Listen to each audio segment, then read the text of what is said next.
अस्सलाम वालेकुम नाजरीन, वेलकम टू सियासत सीक्रेट्स। नाजरीन, आज की इस वीडियो में जो मालूमात हम आपसे शेयर करने वाले हैं वो मालूमात तकरीबन 90% लोगों से मख्फी है। नाजरीन, आज की मालूमात के मुताबिक अमेरिका ने अफगानिस्तान में अपनी 10 बड़ी बेसिस को खाली कर दिया है और इसी के साथ मुंसलिक 100 से ज़ायद चेक पोस्टों को भी ख़त्म कर दिया है। ये चेक पोस्टें अफगान की फोर्सेस की मदद के लिए बनाई गई थीं ताकि तालिबान को शहरों पर कब्जा करने से रोका जा सके। अब जो अफगानी हुकूमत है वो सिर्फ 20% इलाके पर कायम है और ये भी सिर्फ अमेरिकी अफवाज की बेसिस और इनकी चेक पोस्टों की वजह से कायम थी। अफगान तालिबान भी इन शहरों पर हमला करने से गुरेज करते हैं जिन शहरों पर अमेरिकी चेक पोस्टें हों, क्योंकि यहां पर हमला करने से इन्हें एक भारी किस्म के जानी और माली नुकसान से निपटना पड़ता है।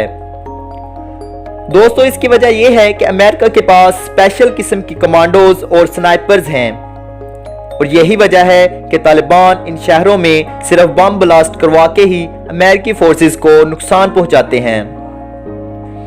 लेकिन जिन इलाकों में अफगान फौज होती है इन इलाकों में तालिबान मुख्तलिफ किस्म की प्लानिंग करके और गुरिल्ला जंग की शक्ल में हमला करके इन शहरों में या इन कस्बात पर कब्जा कर लेते हैं।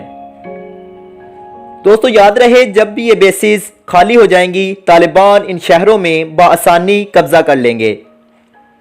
और आपको ये भी बताता चलूं कि तालिबान चंद रोज पहले ही अफगानिस्तान के शहर गजनी में 2 बम ब्लास्ट करवा चुके हैं जिसमें 15 से ज्यादा लोग मारे गए और कई जख्मी हो गए थे। और इसी के साथ 2 हफ्ते कबल अफगानिस्तान के दारुल हुकूमत में 15 से ज्यादा हमले हुए जिसके नतीजे में 50 से ज्यादा सिविल और नॉन सिविल लोग मारे गए। नाजरीन, अब हालात ऐसे हो चुके हैं कि तालिबान 5 या ज्यादा से ज्यादा 10 साल में ही अफगानिस्तान पर अपनी एक हुकूमत कायम कर लेंगे और यह हुकूमत एक इस्लामी हुकूमत होगी। तालिबान रहनुमाओं ने अपने मुख्तलिफ इंटरव्यूज में इस बात को भी जाहिर कर दिया है कि वो अफगानिस्तान में एक इस्लामी शरीयत नाफिज करना चाहते हैं और वो अफगानिस्तान में इसी तर्ज की हुकूमत बनाना चाहते हैं जिस तर्ज से मुल्ला उमर ने कायम की थी।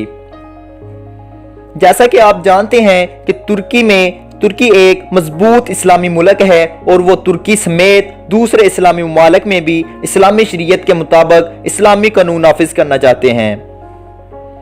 जैसे ही तालिबान अपनी हुकूमत का ऐलान करेंगे तो इन्हें तुर्की, कतर और पाकिस्तान की तरफ से हर किस्म की अमदाद हासिल होगी ताकि तालिबान अफगानिस्तान में अपनी हुकूमत का एक सेटअप तैयार कर लें।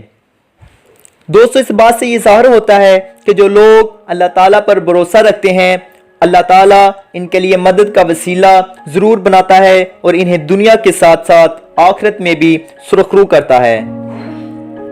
तालिबान का एक ही मौक़िफ़ है कि वो अफगानिस्तान में ज़मीन हासिल करना नहीं चाहते बल्कि इनका मकसद है कि वो अफगानिस्तान में एक इस्लामी शरीयत को नाफिज करें।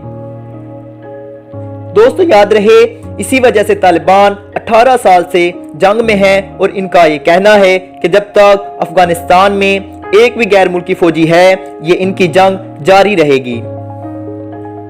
नाजरीन, तालिबान जैसे ही अफगानिस्तान पर काबिज हो जाएंगे और अपनी हुकूमत का ऐलान कर देंगे तो उम्मीद की जा रही है कि पाकिस्तान, तुर्की, कतर और रूस समेत कई दूसरे मुमालिक इसे कबूल कर लेंगे। सिर्फ कबूल ही नहीं बल्कि अफगानिस्तान को माली अमदाद भी फ्राहम करेंगे। दोस्तों, इससे पहले भी हमारी ISI तालिबान की सपोर्ट करती है और इनको हर किस्म का हथियार और इसके साथ इंटेलिजेंस इंफॉर्मेशन भी शेयर करती है।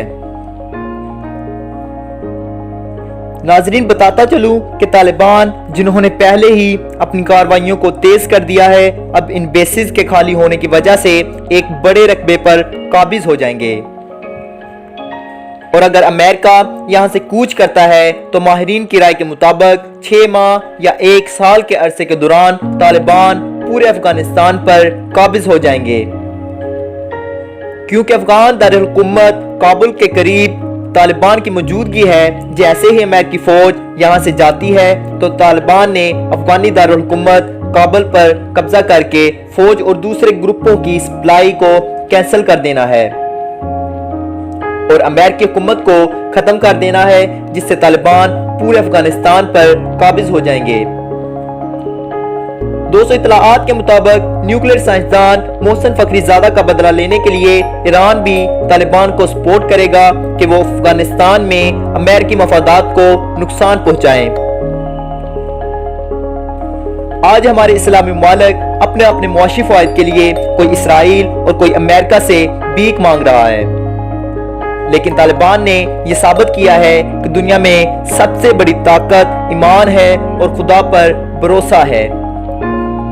دوستو، اسی یقین کی بنا پر وہ 18 سال سے جنگ لڑتے رہے اور امریکہ نے جو سپر پاور ہے، جدید ترین اسلحے کے ساتھ اور 42 ممالک کے اتحاد کے ساتھ افغانستان پر حملہ کیا تھا اور پورے 2 سال میں اعلان کر دیا کہ امریکہ نے افغانستان پر قبضہ کر لیا ہے۔ لیکن طالبان کے امیر ملا عمر نے کہا تھا کہ ہم امریکی فضائیہ کا مقابلہ نہیں کر سکتے، مگر جب امریکی فوج یہاں آئے گی تو ہم اس سے جنگ شروع کریں گے۔ جیسے ہی امریکہ نے یہ سمجھا کہ وہ کامیاب ہو چکے ہیں تو امریکہ نے اپنی مرضی کی حکومت بنانے کے لیے اور یہاں چین، پاکستان اور دوسرے ممالک پر کنٹرول کرنے کے لیے اپنی فوج بھیجی، تو طالبان نے ایک خوفناک گریلا جنگ شروع کر دی، اور یہ گریلا جنگ امریکی فوجیوں اور دوسرے اس کے اتحادیوں کے لیے جہنم کی طرح ثابت ہوئی۔ دوستو، اس بات سے بھی آگاہ کرتا چلوں کہ 18 سال کی اس جنگ میں امریکہ نے $2 ٹریلین کا نقصان اٹھایا ہے، اور صرف یہی نہیں، اس کے ساتھ بے شمار فوجیوں کی جانیں بھی گنوا دی۔ اور اب امریکہ شکست مان کر طالبان سے درخواست کر رہا ہے کہ انہیں باعزت واپس جانے دیا جائے۔ اب تک اگر آپ نے ہمارا چینل سبسکرائب نہیں کیا تو سبسکرائب کر دیں اور بیل آئیکن کو پریس کر دیں۔ امید کرتا ہوں آپ کو ہماری ویڈیو پسند آئی ہوگی۔ لائک، شیئر اور کمنٹ کرنا بالکل نہ بھولیں۔ تو پھر ملتے ہیں اپنی اگلی ویڈیو میں ایک نئی معلومات کے ساتھ۔ تب تک کے لیے اللہ حافظ۔